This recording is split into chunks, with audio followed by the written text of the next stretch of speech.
Сәлеметсіздер ме, құрметті оқырмандар? 3-ші сыныптың қазақ тіл сабағы 11-ші сабақ.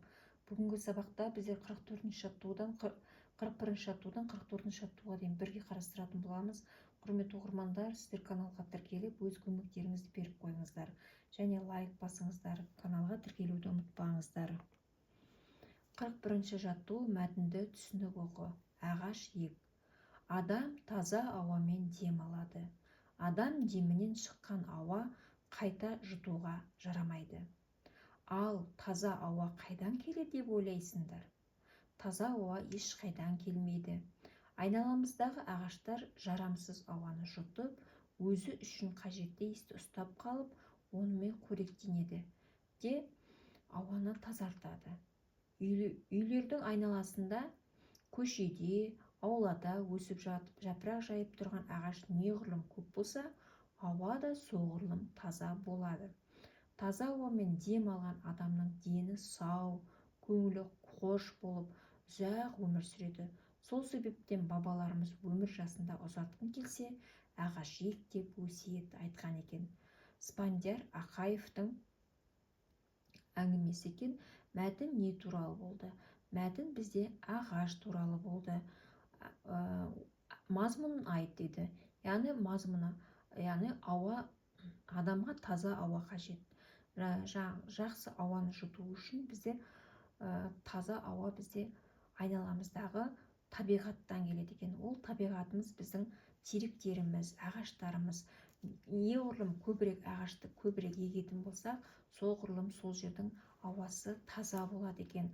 Сондықтан біздің денсаулығымыз жақсы болу үшін көбірек ағаш егу керек. Біздің өмір жасымыз ұзақ болу үшін жаңағы өміріңді ұзартқың келсе, ағаш ек деген өсиет айтқан екен ата-бабаларымыз. Мәтіндегі негізгі ойды анықта. Өмір жасыңды ұзартқың келсе, ағаш ек негізгі ой. Мәтіннің түрін және бөліктерін анықта. Бұл жерде мәтіннің түрі пайымдау. Мәтініне жатады, себебі сұрақтар қойылып анықтап жатыр. Және бөліктері 4 бөліктен тұр. Мәтін неліктен ағаш ек деп аталған, қалай ойлайсың дейді. Мәтін ағаш ек деген, яғни ағаштың пайдасы туралы айту үшін ағаш ек деп аталған екен. Бабаларымыздың өсиет сөзін көшіріп жаз. Дәптерлеріңізге бабаларымыздың өсиет сөзін көшіріп жаза қойыңыздар. Өмір жасыңды ұзартқың келсе, ағаш ек деп жазып аламыз.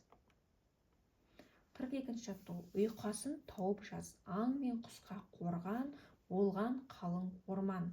Құлпырып көк өсер, құйған сайын нөсер. Жазған өлең бойынша өзіндік ой тұжырым жаса дейді. Яғни аң мен құсқа қорған болған қалың орман. Аң мен құстың жүретін жері орман. Олар сол орман оларға қорған бола алады екен. Яғни түрлі жануарлардан тығыла алады, өздеріне ін жасай алады, немесе салқын кезде сол орманда жылынып, өздеріне пана табады, өздеріне ұя жасайды, ін жасайды. Құлпырып көк өсер, құйған сайын өсер. Яғни көк деген бұл жерде шөп, жаңағы өсімдіктер, өсімдіктердің өсуі үшін су қажет. Ал су бізде оларға жаңағы жаңбырдан келеді екен. Жаңбыр көбірек жауса, біздің жаңағы өсімдіктеріміз де, шөптеріміз де жайқалып өсе бастайды екен. Міне осындай тұжырымға келуге болады. Тұрысбек Еділбаевтың өлеңі екен. Ұйқасын біздер тауып жаздық.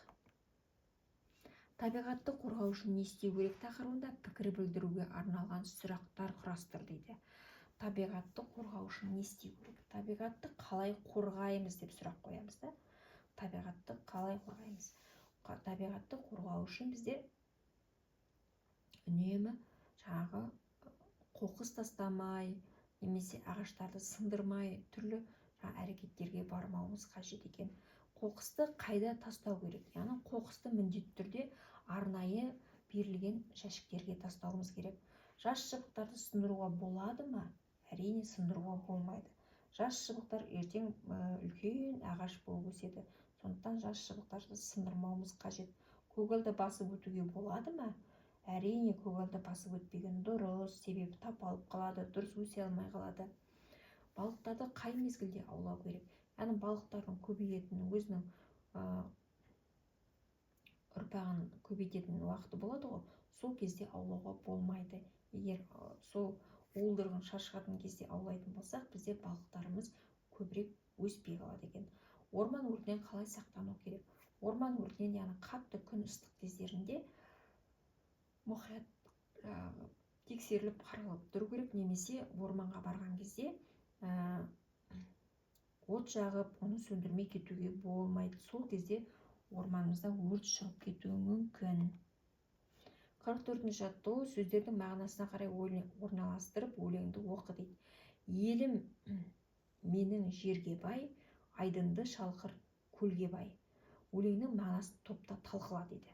Бұл жерде елім менің жерге бай, яғни біздің жеріміз ұлан байтақ деп айтып жатамыз. Қазақстанның жері кең деп жатамыз. Игерілмей жатқан, қолданылмай жатқан жерлері өте көп екен. Айдынды шалқар көлге бай, яғни шалқар көл, өзен, ол да бізде молынан екен. Соны бай деп айтып тұр екен.